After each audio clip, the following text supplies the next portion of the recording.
결혼식 날 아침, 다림질한 한복 치맛자락에서 미세한 김 냄새가 올라왔다. 그 냄새는 오래된 집에서만 나는 물이 끓고 천이 식으며 남기는 냄새였다. 나는 그 냄새를 맡자마자 이유 없이 마음이 낮아졌다. 오늘은 웃어야 하는 날인데 손끝이 자꾸만 천의 주름을 따라 내려가며 멈췄다. 거울 속에 나는 화장을 했지만 눈가에는 아직 잠에서 덜 깬 그림자가 남아 있었다. 결혼식장으로 향하기 전 시어머니는 부엌에서 쌀을 씻고 계셨다. 한국에서는 큰날 아침에 쌀을 씻으면 집안의 복을 씻어낸다는 말이 있어 어른들은 보통 그날만큼은 물을 조심했다. 하지만 시어머니는 그 말을 모른 척했다.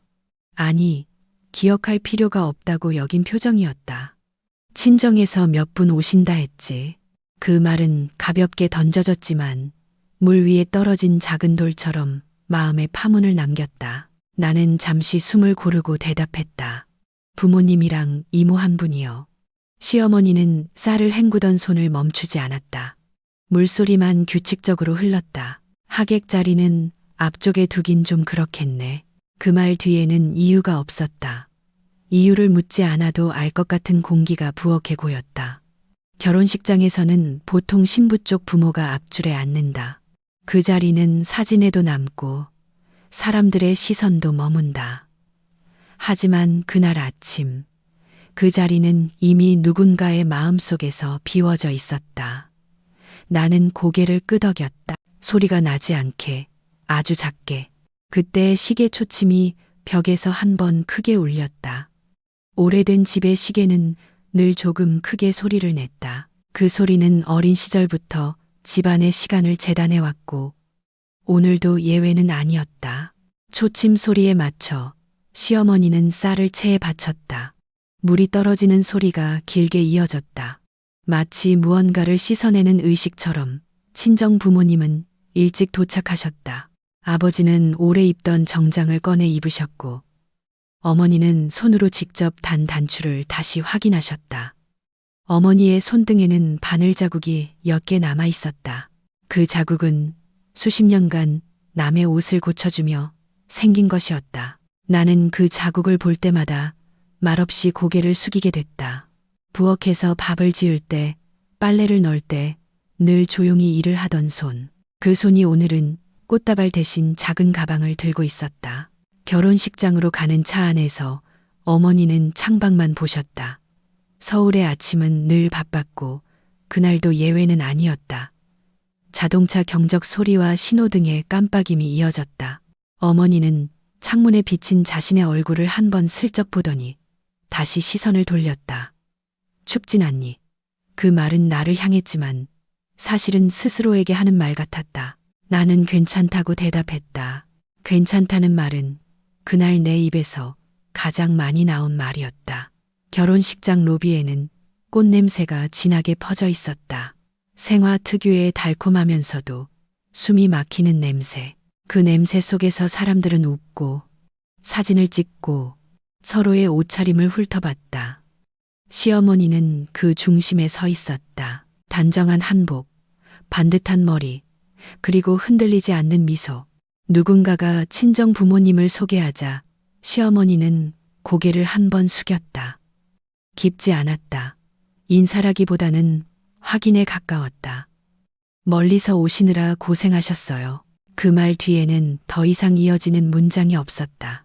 어머니는 두 손을 모으고 고개를 숙였다. 아닙니다. 그 한마디가 공기 중에 가볍게 떨어졌다.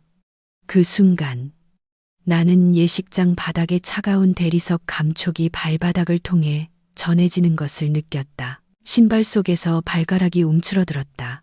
아무 일도 아직 일어나지 않았는데 이미 무언가가 시작된 느낌이었다. 결혼식이 시작되기 전 작은 안내가 있었다. 신부 측 가족분들은 뒤쪽으로 안내드리겠습니다. 그 말은 정중했지만 방향은 분명했다. 아버지는 잠시 멈췄다가 아무 말 없이 발걸음을 옮겼다. 그때 아버지 구두에서 나는 삐걱거리는 소리가 유난히 크게 들렸다. 새 구두가 아니라서 나는 소리였다. 그 소리는 꽃 냄새와 섞여 내 기억 속에 깊이 남았다. 그날 아침 나는 아직 몰랐다. 이 조용한 이동이, 이 사소한 자리 배치가 한 집안의 운명을 조금씩 기울이기 시작했다는 것을. 그저 결혼식이라는 큰 날 앞에서 모든 것이 평소보다 더 조용히 흘러간다고만 생각했다. 침묵은 늘 안전하다고 배워왔으니까. 식이 시작되고 음악이 흐르자 공기는 더 단단해졌다. 결혼식장의 조명은 밝았지만 그 밝음은 사람들의 얼굴을 환하게 만들기보다는 그림자를 또렷하게 드러냈다. 사회자의 목소리는 일정했고 하객들의 박수는 예의 바르게 맞춰졌다. 그 모든 소리 사이에서 나는 뒤쪽을 한번 바라봤다.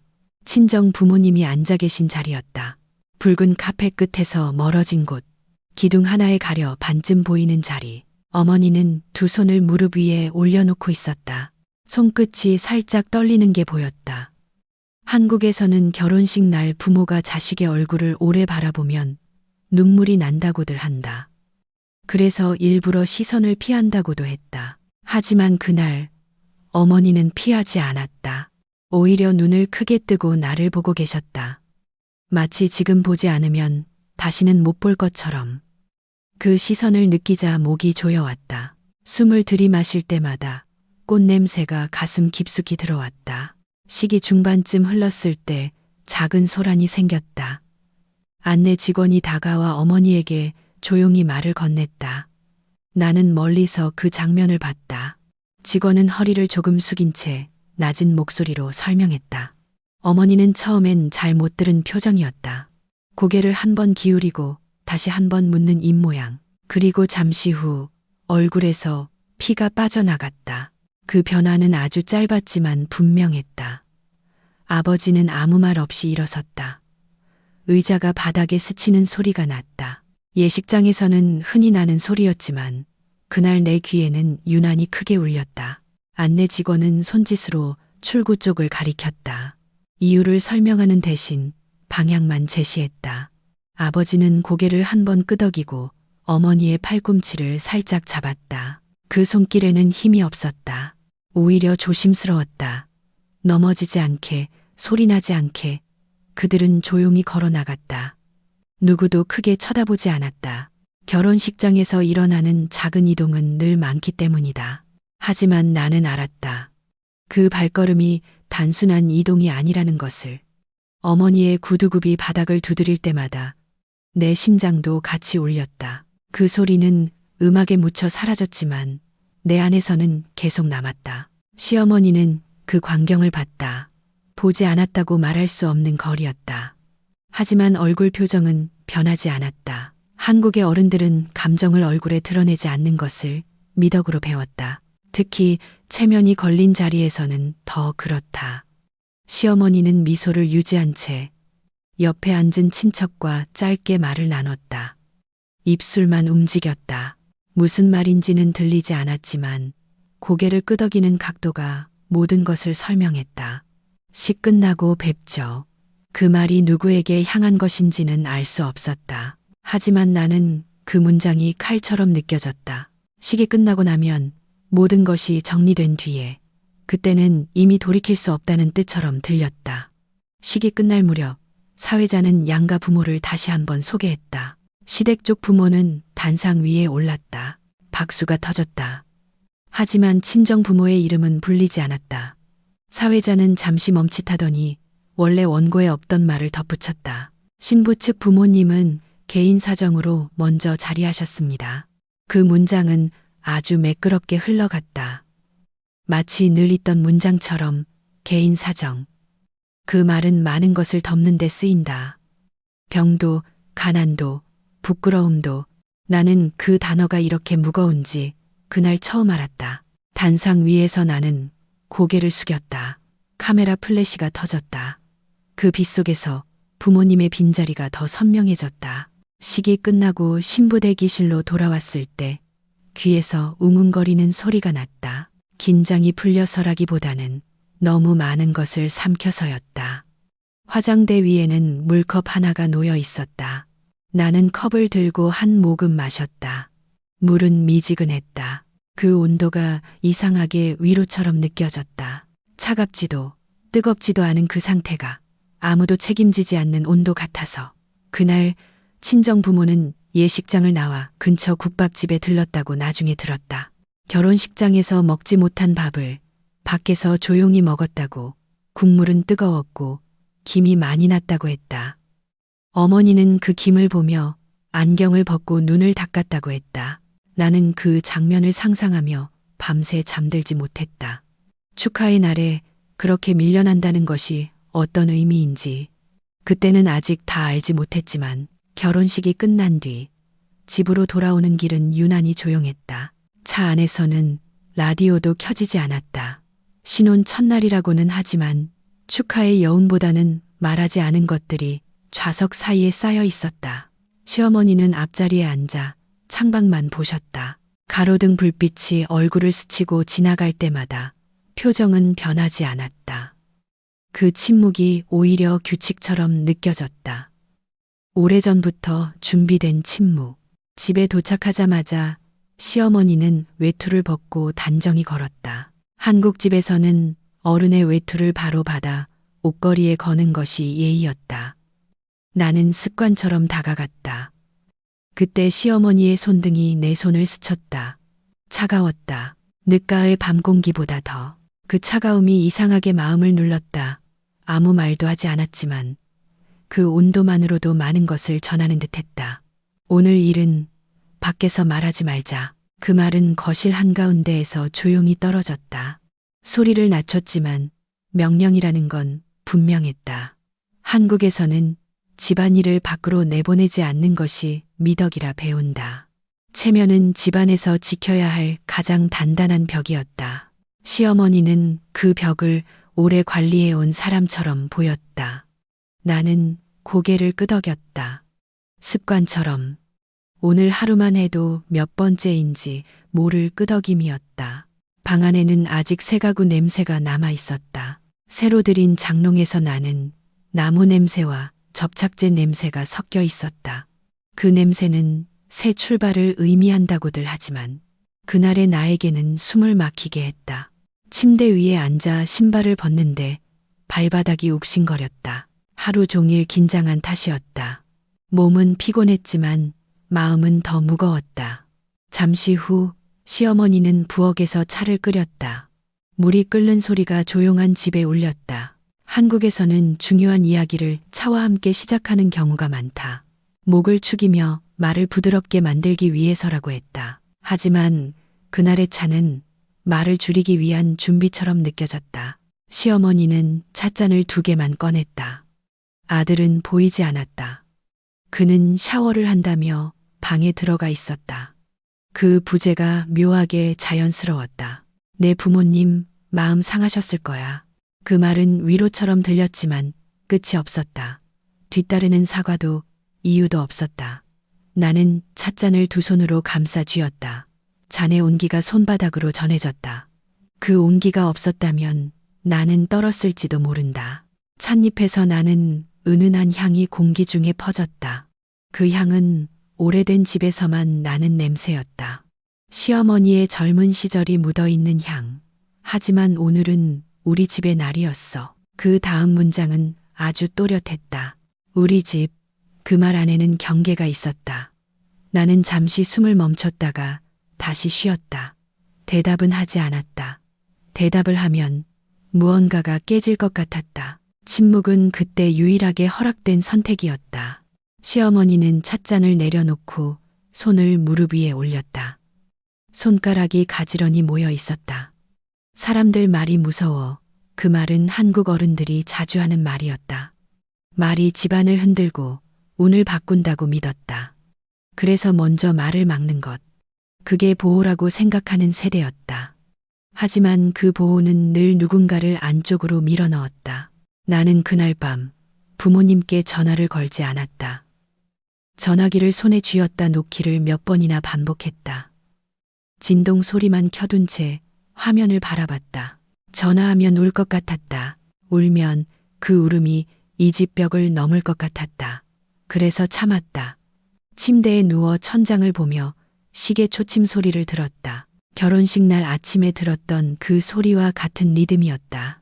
새벽이 가까워질 무렵 아들은 잠든 얼굴로 내 옆에 누웠다. 숨소리가 규칙적이었다.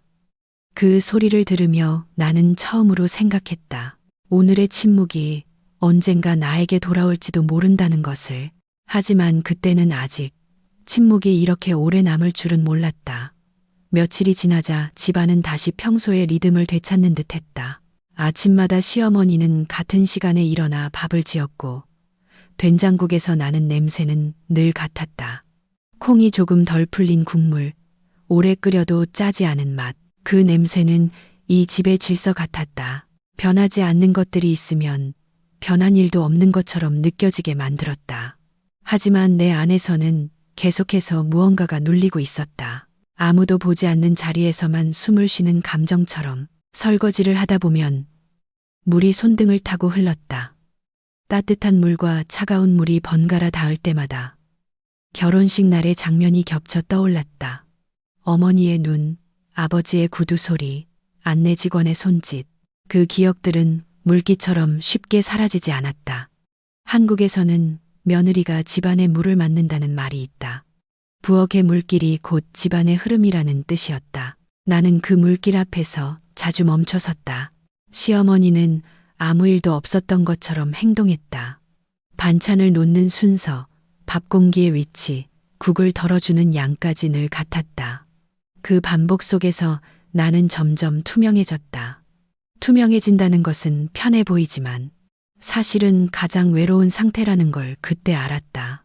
아무도 묻지 않으면 대답할 필요도 없어진다. 그러면 마음속의 말들은 점점 안쪽으로 접힌다. 어느 날 우편함에서 친정 주소가 적힌 봉투를 발견했다. 어머니의 글씨였다. 반듯하지만 힘이 약한 글씨. 나는 그 봉투를 바로 열지 못하고 부엌 서랍에 넣어두었다. 저녁 내내 손이 서랍 쪽으로 갔지만 열지는 않았다. 편지를 읽으면 그날의 감정이 다시 살아날 것 같았다. 냄새도 소리도 함께. 그래서 미뤘다. 미루는 것도 일종의 선택이었다. 밤이 되면 집은 더 조용해졌다. 시어머니 방에서 들려오는 라디오 소리는 아주 작았다. 옛 가요가 흘렀다. 그 노래들은 늘 이별과 기다림을 노래했다. 세대가 달라도 상실의 감정은 비슷한 모양이라는 생각이 들었다. 나는 방문을 닫고 혼자 앉아 있었다. 손바닥에 남은 세제 냄새가 희미하게 올라왔다. 아무리 씻어도 완전히 사라지지 않는 냄새. 그 냄새가 내 하루의 끝을 알렸다. 며칠 후 시어머니는 친척 모임 이야기를 꺼냈다. 사람들 앞에서 쓸데없는 말 하지 말고. 그 말은 여전히 낮은 목소리였지만 의미는 분명했다. 결혼식 이야기는 이 집에서 금기처럼 다뤄졌다. 말하지 않는 것이 곧 있는 것이라고 믿는 방식. 나는 고개를 끄덕였다. 그때 내 목에서는 소리가 나지 않았다. 마치 오래 쓰지 않은 문처럼 소리가 걸렸다. 편지는 결국 그날 밤에 열었다.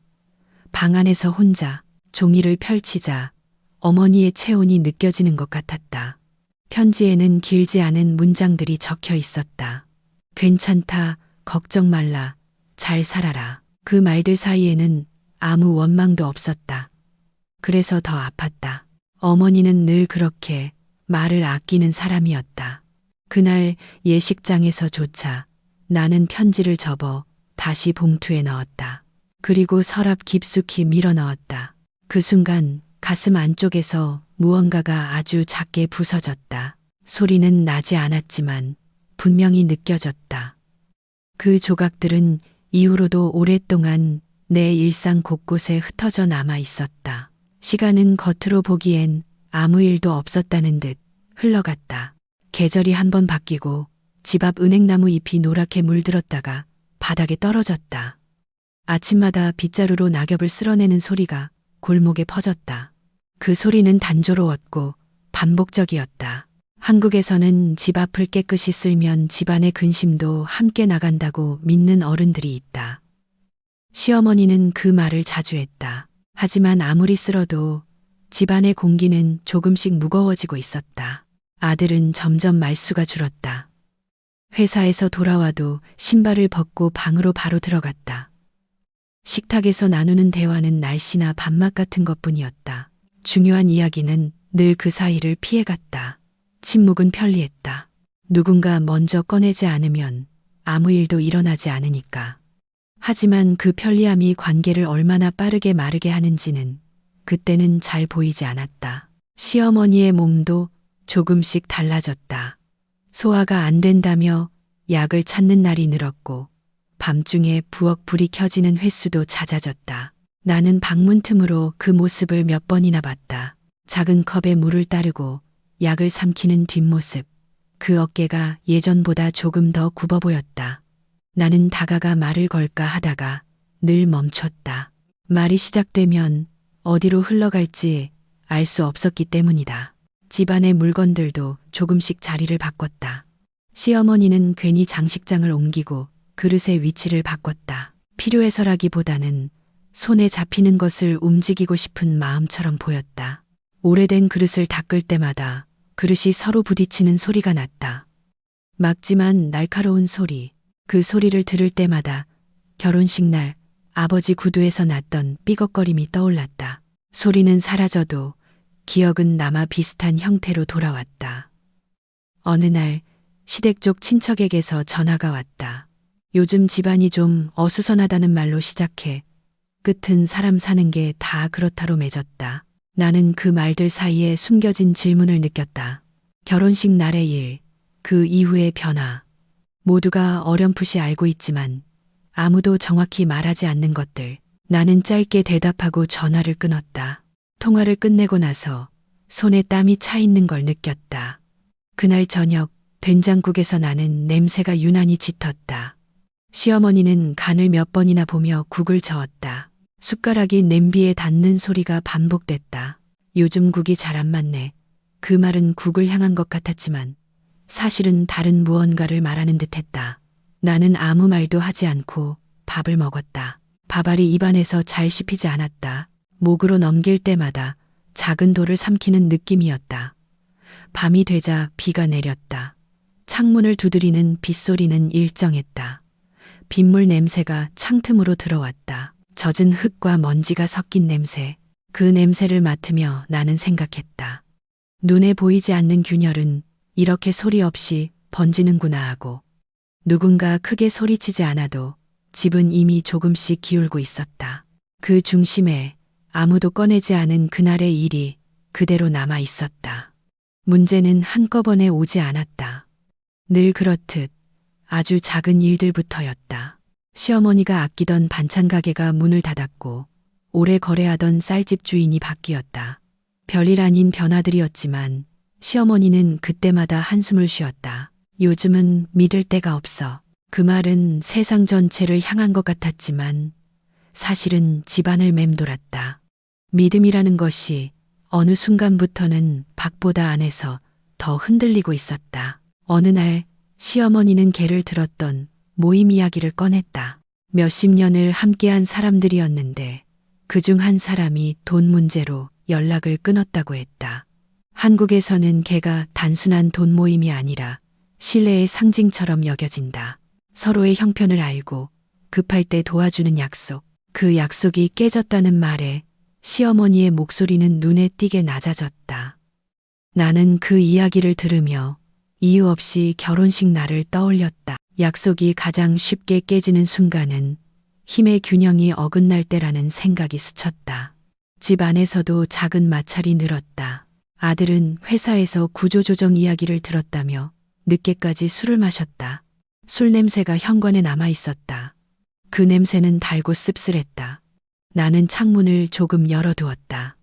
찬 공기가 들어오며 냄새를 밀어냈다. 그 순간 시어머니 방에서 기침 소리가 들렸다. 짧고 마른 기침. 나는 물을 가져다 드릴까 하다가 또 멈췄다. 이 집에서는 먼저 나서는 것이 늘 조심스러운 일이었다. 며칠 뒤 집으로 낯선 전화가 왔다. 은행에서였다. 대출 상환 일정에 대한 확인 전화였다. 나는 수화기를 들고 한참을 서 있었다. 시어머니를 부르자 그녀는 잠시 말을 잇지 못했다. 곧 정리될 거야. 그 말은 확신보다는 바람에 가까웠다. 전화를 끊고 나서 시어머니는 소파에 앉아 한동안 움직이지 않았다. 소파 가죽이 몸에 닿아 나는 마찰음이 조용히 울렸다. 그 소리가 그날따라 유난히 크게 들렸다. 그날 저녁 밥상에는 반찬이 줄어 있었다. 된장국은 있었지만 늘 있던 생선이 없었다. 아무도 이유를 묻지 않았다. 묻지 않는 것이 배려라고 믿는 집안의 방식 때문이었다. 하지만 그 배려는 사실 서로의 현실을 외면하는 방법이기도 했다. 나는 밥을 먹다 말고 숟가락을 내려놓았다. 금속이 그릇에 닿는 소리가 짧게 났다. 그 소리에 시어머니의 눈이 잠깐 흔들렸다. 밤에 잠들기 전 나는 서랍 속 편지를 다시 꺼냈다. 어머니의 글씨를 손끝으로 따라가며 종이의 질감을 느꼈다. 얇고 조금 거친 종이, 그 질감이 마음을 더 아프게 했다. 그날 결혼식에서 왜 아무도 크게 말하지 않았는지 이제는 조금 알 것 같았다. 오마는 늘 조용한 얼굴로 나타난다. 그리고 그 대가는 소리 없이 돌아온다. 집안에 불이 하나둘 꺼질 때 나는 그 대가가 아직 끝나지 않았다는 것을 막연히 느끼고 있었다. 그날 밤은 유난히 고요했다. 창밖에서는 바람에 마른 나뭇잎이 부딪히는 소리만 간헐적으로 들렸다. 집안의 모든 시계가 같은 속도로 시간을 넘기고 있는 것 같았다. 나는 잠이 오지 않아 거실에 나와 앉아 있었다. 소파천의 거친 감촉이 손바닥에 닿았다. 이 집에서 오래 쓰인 물건들은 모두 비슷한 촉감을 가지고 있었다. 부드럽지 않지만 쉽게 버려지지도 않는 감촉. 시어머니는 늦은 시간에 방에서 나오셨다. 얼굴에는 낮에 보지 못했던 피로가 묻어 있었다. 한국에서는 밤에 나누는 이야기가 낮보다 더 진실해진다고들 한다. 하루의 역할이 끝나고 체면도 조금 느슨해지는 시간이라서. 시어머니는 물 한 컵을 따라 식탁에 앉았다. 컵을 내려놓는 소리가 작게 울렸다. 그 소리가 시작 신호처럼 느껴졌다. 그날 말이야. 그녀가 먼저 꺼낸 말이었다. 나는 고개를 들었다. 심장이 한 번 크게 뛰었다. 그날이라는 단어 하나에 그동안 접어두었던 장면들이 한꺼번에 풀려 나왔다. 예식장의 조명, 꽃 냄새, 부모님의 뒷모습. 시어머니는 잠시 말을 멈췄다가 다시 입을 열었다. 결혼식 날, 그녀는 손을 무릎 위에 올려두었다. 손가락 끝이 조금 떨리고 있었다. 사람들이 수군거릴까봐 겁이 났어. 그 말은 고백처럼 낮게 떨어졌다. 체면을 지키기 위해 선택했던 행동이 사실은 두려움에서 비롯됐다는 걸 처음으로 인정하는 순간이었다. 한국에서는 어른이 자신의 두려움을 드러내는 일이 흔치 않다. 그 침묵의 무게를 나는 그제야 실감했다. 가난하다는 말이 붙으면 집안이 한순간에 달라 보이잖아. 그녀의 말은 오래된 믿음에서 나온 것이었다. 사람을 평가하는 기준이 돈과 배경이던 시대를 통과해온 세대의 언어. 나는 아무 말도 하지 않았다. 대신 테이블 위에 놓인 물컵을 바라봤다. 물 표면이 미세하게 흔들리고 있었다. 그 떨림이 내 마음 같았다. 잠시 후 시어머니는 고개를 숙였다. 아주 천천히 내 부모님을 문 밖으로 내보낸 건 내 선택이었어. 그 문장은 집안의 공기를 바꿨다. 그동안 이름 붙여지지 않았던 일이 마침내 말이 되었다. 나는 숨을 깊게 들이마셨다. 가슴이 아팠지만 동시에 이상한 평온이 찾아왔다. 진실은 아프지만 침묵보다는 덜 무거웠다. 그녀는 이어서 말했다. 그날 이후로 일이 하나씩 어그러졌다고. 개가 깨지고 돈이 막히고 사람들의 태도가 달라졌다고. 벌같다는 생각이 들더라. 그 말에는 미신 같은 두려움도 섞여 있었다. 한국 어른들은 설명할 수 없는 불운을 종종 벌이나 업보로 해석한다. 그렇게 해야 마음이 조금 덜 아프기 때문이다. 나는 그제야 입을 열었다. 부모님은 아무 말씀도 안 하셨어요. 내 목소리는 생각보다 차분했다. 시어머니의 눈이 잠시 흔들렸다. 그 흔들림 속에는 후회와 당혹이 섞여 있었다. 말없이 참는다는 것이 얼마나 큰 선택인지. 그녀는 그 순간 처음 이해한 듯 보였다. 창밖에서 바람 소리가 다시 들렸다. 그 소리는 더 이상 날카롭지 않았다. 오히려 낮고 길게 이어졌다. 밤은 깊었고 진실은 이미 집안에 놓여 있었다. 그날 모든 것이 완전히 회복된 것은 아니었다. 하지만 적어도 더 이상 숨길 수는 없게 되었다. 그것만으로도 집은 조금 다른 방향으로 기울기 시작하고 있었다. 아침은 생각보다 조용히 왔다. 새벽 공기가 아직 가시지 않은 거실에 햇빛이 천천히 스며들었다. 커튼 사이로 들어온 빛은 바닥에 길게 누웠고 먼지 입자들이 그 위에서 천천히 떠다녔다. 밤새 한숨도 자지 못했을 거라 생각했는데 몸은 이상하게 가벼웠다. 오래 짊어졌던 것을 내려놓은 뒤의 가벼움과 비슷했다. 시어머니는 이른 시간에 부엌에 나와 있었다. 프라이팬에 기름을 두르는 소리가 작게 들렸다. 계란을 깨는 소리, 소금이 떨어지는 소리, 그 모든 것이 평소와 다르지 않았다. 하지만 공기는 분명히 달라져 있었다. 말하지 않아도 알 수 있는 변화였다. 부엌에서 나는 고소한 냄새가 거실까지 퍼졌다. 나는 그 냄새를 맡으며 어릴 적 친정 부엌을 떠올렸다.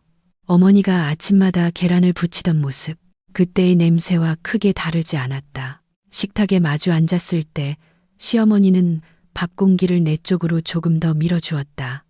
아주 작은 동작이었다. 하지만 그 동작에는 말보다 많은 것이 담겨 있었다. 한국에서는 밥상을 통해 마음을 전하는 경우가 많다. 사과도, 용서도, 때로는 후회도. 나는 숟가락을 들며 고개를 숙였다. 그 사이에 흐른 침묵은 어색하지 않았다. 오히려 필요했던 침묵이었다. 며칠 뒤 시어머니는 처음으로 친정 이야기를 꺼냈다. 어머님, 국밥 좋아하시지? 그 질문은 조심스러웠다. 과거를 바로잡을 수는 없지만 앞으로의 태도는 바꿀 수 있다는 듯한 물음. 나는 짧게 웃으며 고개를 끄덕였다. 그 웃음에는 아직 남은 아픔도 있었지만 완전히 닫히지는 않은 문도 함께 있었다. 집안의 문제들은 하루아침에 해결되지 않았다. 돈도, 관계도, 신뢰도 시간을 필요로 했다. 시어머니의 어깨는 여전히 무거워 보였고 집안 형편도 쉽게 나아지지 않았다. 하지만 예전과 다른 점이 하나 있었다. 더 이상 모든 것을 침묵으로 덮으려 하지 않는다는 것. 말이 조금씩 오갔고 그 말들은 서툴렀지만 진심을 담고 있었다. 어느 날 나는 부모님께 전화를 걸었다. 어머니의 목소리는 여전히 조용했지만 그 안에는 따뜻함이 있었다. 잘 지내면 됐다. 그 한마디가 오래 남았다. 가난은 사람을 작게 만들지 않는다는 것을, 오만이야말로 집안을 무너뜨린다는 것을 이 집은 뒤늦게 배우고 있었다. 시간이 흐르며 나는 알게 되었다. 몰락이라는 것은 갑작스러운 파괴가 아니라 잘못된 선택들이 쌓여 만들어진 결과라는 것을, 그리고 회복 또한 마찬가지라는 것을. 작은 인정, 작은 사과, 작은 배려가 다시 집을 세운다는 것을. 결혼식 날 문 밖으로 밀려났던 부모님의 뒷모습은 아직도 내 기억 속에 남아있다. 하지만 그 기억은 이제 분노보다 다짐에 가깝다. 새벽이 완전히 밝아올 즈음 나는 창문을 열었다. 차가운 공기가 방 안으로 들어왔다. 그 공기는 맑았고 숨쉬기 좋았다. 상처는 사라지지 않지만 그 위에 햇빛이 닿으면 덜 아프다는 것을 나는 이제 안다. 이 이야기를 듣는 당신도 혹시 마음속에 오래 숨겨둔 가족의 기억이 있다면 오늘 밤 조용히 꺼내어 바라보길 바란다. 말하지 못했던 마음이 있다면 너무 늦기 전에 작은 말로 건네보길. 상처는 그렇게 소리 없이 치유되기 시작하니까.